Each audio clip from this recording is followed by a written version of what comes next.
भारत में स्थित 12 ज्योतिर्लिंगों से जुड़ी अपनी पौराणिक कथाएं, धार्मिक महत्व और रहस्य हैं। इन 12 ज्योतिर्लिंगों में तीसरा ज्योतिर्लिंग उज्जैन में स्थित है, जिसे महाकालेश्वर ज्योतिर्लिंग कहा जाता है। पुराणों में कहा गया है कि जब तक महादेव के 12 ज्योतिर्लिंगों के दर्शन नहीं कर लेते, तब तक आध्यात्मिक जीवन पूर्ण नहीं होती। उज्जैन एक पवित्र धार्मिक स्थल है, जहाँ बाबा महाकाल विराजते हैं। कहा जाता है कि बाबा महाकाल उज्जैन के राजा हैं और जब से वे वहाँ के राजा के रूप में स्थापित हुए हैं, तब से यहाँ कोई अन्य राजा रात में नहीं रुक सकता। 12 ज्योतिर्लिंगों में से महाकाल ही एकमात्र ऐसा ज्योतिर्लिंग है जो दक्षिण की ओर मुख वाला है। अन्य सभी ज्योतिर्लिंगों का मुख पूर्व की तरफ है। ऐसा कहा जाता है कि मृत्यु की दिशा दक्षिण है। अकाल मृत्यु से बचने के लिए लोग बाबा महाकालेश्वर की पूजा करते हैं। कई प्राचीन काव्य ग्रंथों में महाकाल मंदिर का उल्लेख मिलता है।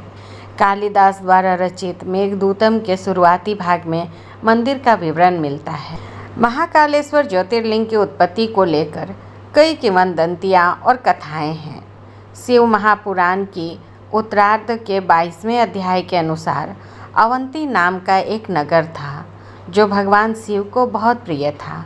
इसी नगर में एक ज्ञानी ब्राह्मण रहते थे, जो बहुत ही बुद्धिमान और कर्मकांडी ब्राह्मण थे।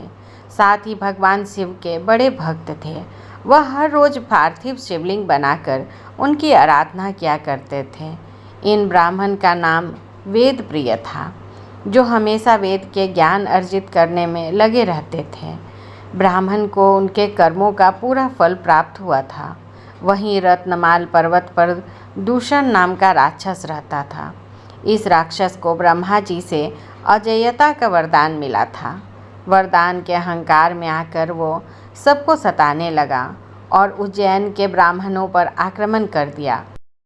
ब्राह्मणों ने राक्षस से परेशान होकर भगवान शिव से रक्षा करने की प्रार्थना की।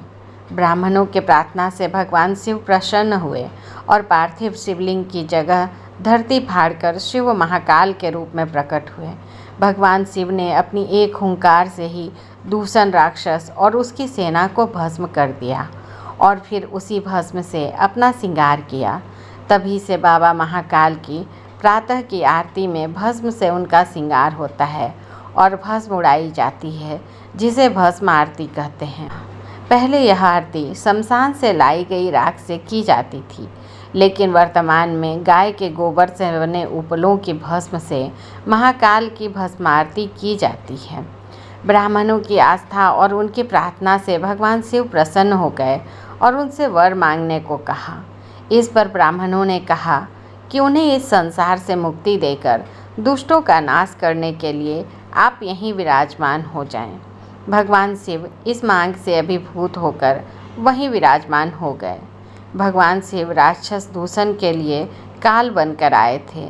इसी वजह से उनका नाम महाकाल पड़ा। एक अन्य कथा के अनुसार उज्जैनी में राजा चंद्रसेन का राज था। वह भगवान शिव का परम भक्त था। शिवगणों में मुख्य मणिभद्र नामक गण उसका मित्र था। एक बार मणिभद्र ने राजा चंद्रसेन को एक अत्यंत तेजोमय चिंतामणि प्रदान की। चंद्रसेन ने उसे गले में धारण किया तो उसका प्रभामंडल तो जगमगा ही उठा। साथ ही दूरस्थ देशों में उसकी यश कीर्ति बढ़ने लगी। उस मणि को प्राप्त करने के लिए दूसरे राजाओं ने प्रयास आरंभ कर दिए। कुछ ने प्रत्यक्षतः मांग की, कुछ ने विनती की।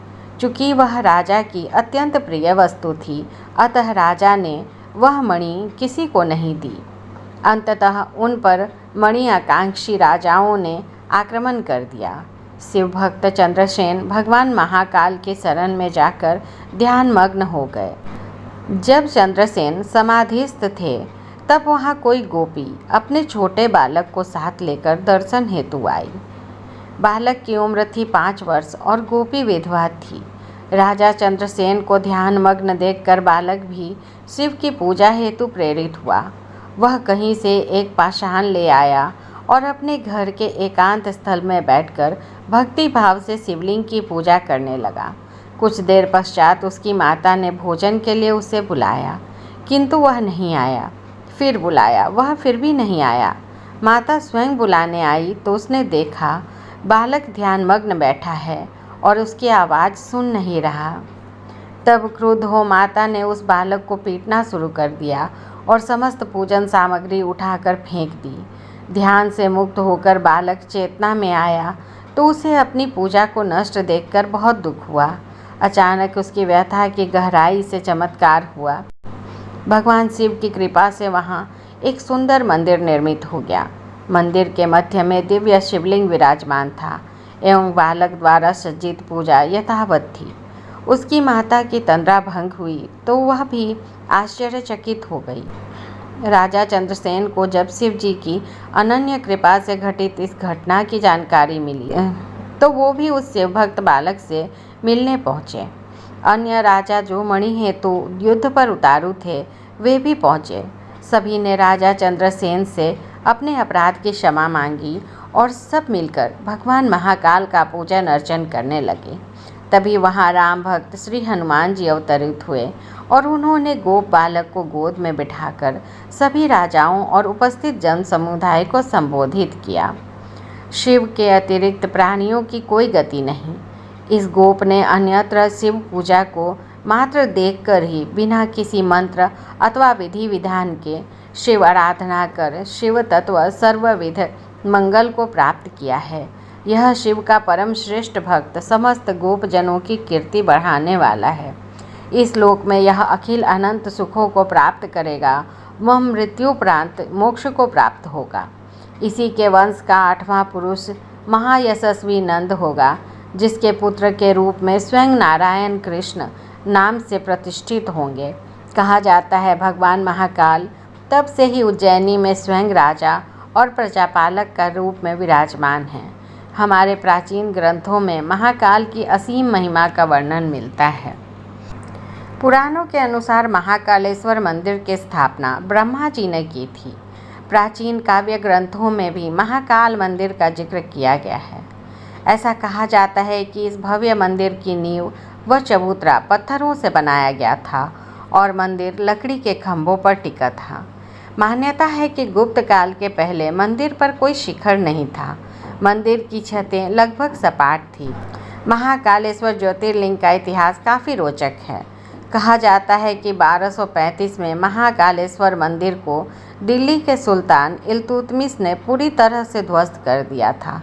आक्रमण के दौर में महाकाल मंदिर के गर्भगृह में स्थित स्वयंभू ज्योतिर्लिंग को आक्रमणकारियों से सुरक्षित बचाने के लिए 550 वर्षों तक पास में ही बने एक कुएं में रखा गया था।